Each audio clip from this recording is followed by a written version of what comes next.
Alex sits down to work, but his attention immediately fractures. Phone notifications pull him back into endless scrolling. He tells himself just 1 minute, but the dopamine trap snaps him into autopilot mode. Focus becomes a memory.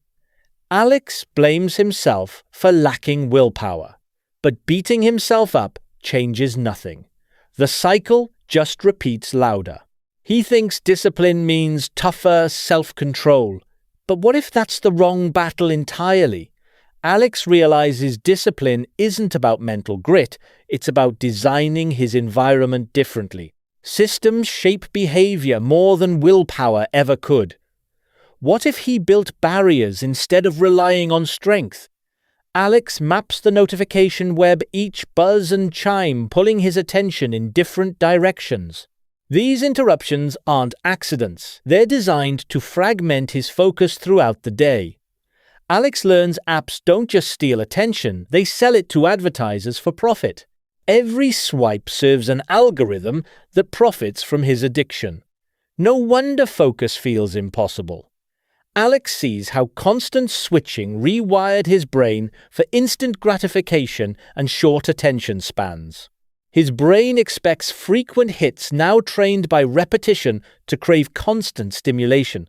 Alex starts rebuilding focus by changing his environment one system at a time. Turning off notifications and blocking time creates space for sustained attention to grow. Alex finally sustains focus for an hour straight, proving attention isn't broken, just trained by those notification systems. This discipline actually works when you redesign the system around your habits instead of fighting them. Alex discovers a hidden message that cracks open fragmented memories, establishing the central emotional stakes of this journey. The chain reaction of fragmented recollections reveals how discipline actually forms when we confront what we've avoided.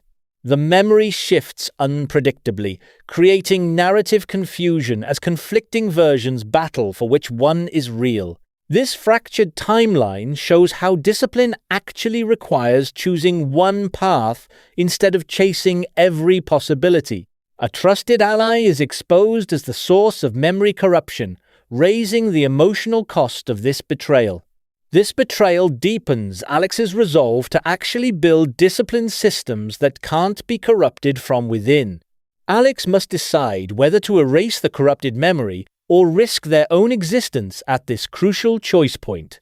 This moral dilemma highlights how discipline actually means choosing the harder right over the easier wrong. Alex sacrifices a part of their memory to stabilize the timeline, demonstrating the growth that comes from heroism.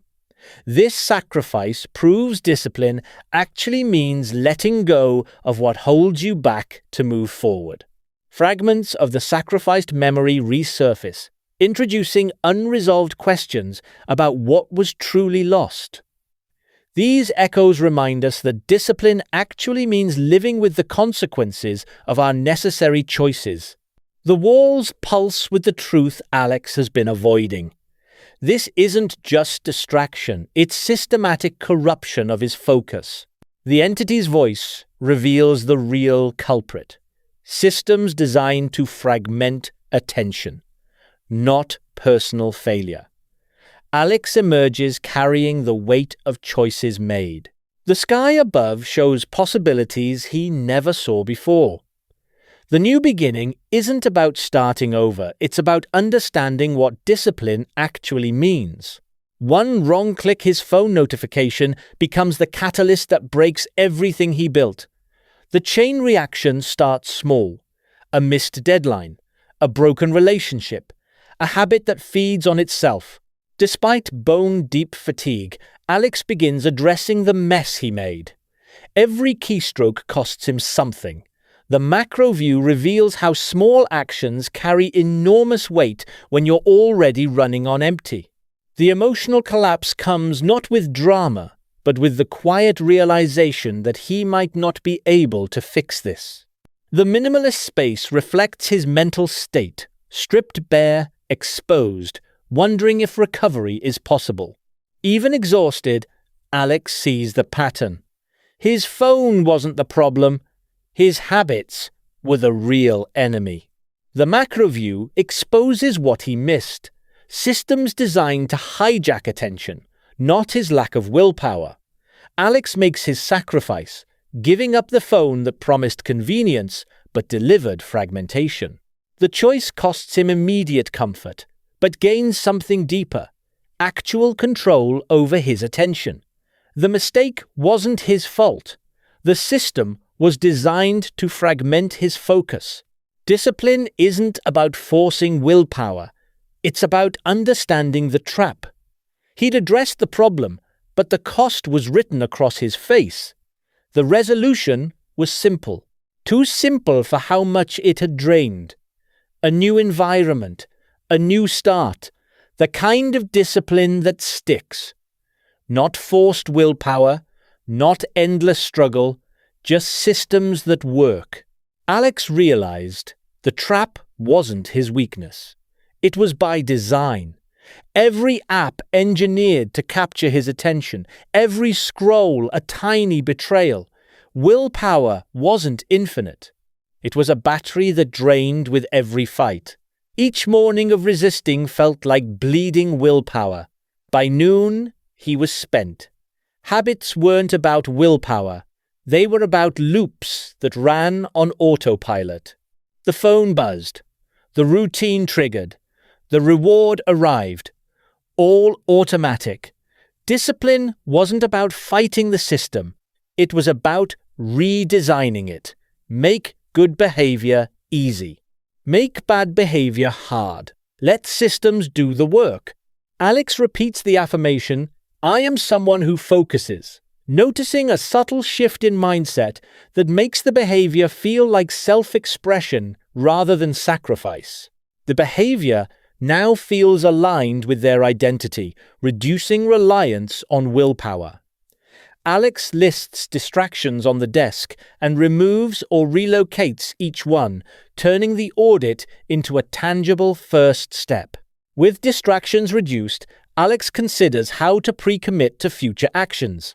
Alex writes, "If I feel the urge to check my phone, then I will take 2 deep breaths and return to the task, turning intentions into automatic if-then plans." Having preset responses, Alex wonders how to start small enough to guarantee success. Alex commits to opening the notebook and writing just 1 sentence, experiencing how the tiny win builds confidence. These small wins lead to the final realization that attention is shaped by the systems we now understand. The protagonist stands in a dimly lit room, staring at a cracked mirror. The macro perspective captures the distortion of their reflection, symbolizing internal conflict. The cracked mirror mirrors the protagonist's fractured self-image. The protagonist holds a crumpled paper labeled "This" in their hand. A close-up shot focuses on their trembling fingers while the macro lens captures the paper's texture. The crumpled paper becomes a physical manifestation of their doubts. The protagonist revisits a location where a past mistake occurred. The macro perspective shows the environment in stark detail: empty chairs, broken objects. The derelict cafe serves as a metaphor for the protagonist's past. Alex collapses. The alley bathes in muted light, showing how fatigue breaks discipline. Yet the point remains: recovery is possible.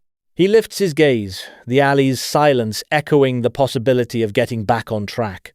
Alex stares at the key marked "This?" A catalyst that shifts fear into determination, proving discipline is not just willpower. The key becomes a symbol, turning hesitation into a clear path forward. Alex takes the first step, each footfall a promise that habits can be rebuilt, showing that discipline is a habit, not a miracle. Every stride echoes the idea that small movements accumulate into lasting change. A faded poster triggers a memory blending past and present, revealing that recovery is a mosaic where discipline stitches the pieces. The past and present collide, showing how each fragment informs the next step. At the cliff's edge, Alex sees the horizon, realizing that growth is the view beyond the broken habit, not the broken habit itself. The expansive view mirrors the potential of disciplined effort. Alex confronts the magnitude of the mistake, the scale of failure, and the weight of guilt, turning denial into stark awareness. The realization settles, lighting dimming as the truth settles in. In the cluttered workshop, Alex begins to repair the damage, casting long shadows that mirror the internal struggle of disciplined effort. Each motion is a step toward mending the broken habit. You try to fix it, but the system actually breaks. The macro perspective shows how tiny fixes backfire. Actually, discipline becomes a trap. Habit anchors you deeper. Your confidence shatters. Long shadows stretch as failure becomes undeniable. The system actually trains your attention to fragment. You collapse. Physical and emotional fatigue merge. The system actually entrenches your exhaustion. Your resolve fractures. The weight of this becomes palpable. Discipline actually feels like a burden. You recall the original mistake. The past actually feels alien. Soft lighting contrasts with present darkness. The abstract space mirrors your fractured mind. You actually see the discipline that trained your attention. You choose to continue. The minimalist aesthetic focuses on resolve. Soft light breaks through. Hope emerges. The choice to persist, despite exhaustion, becomes clear. You face the consequences. The macro perspective emphasizes the stakes. The weight of your actions becomes tangible. Discipline actually feels like a chain. You find closure or remain uncertain. The sunrise signals new beginnings. Ambiguity lingers. The system actually leaves room for interpretation. You confront the mistake directly. The macro shot highlights vulnerability. The notification echoes past failures. Discipline actually becomes a visible weight. Alex decides to recover, putting pen to paper. The act feels decisive, a small step toward disciplined habit building. Writing this journal entry marks the shift from passive scrolling to active planning, a concrete move toward real discipline. The blanket feels heavy, and exhaustion clouds Alex's resolve. Even disciplined habits can falter when the body demands rest. But the struggle is real. Fatigue turns the promise of habit into a battle of will and weary heart. Standing here, Alex feels the clarity that comes from disciplined practice. The warm light shows that habit is not a fleeting thought, but a steady path. Now the journey ends, but the habit will keep growing, turning every decision into a small, disciplined act.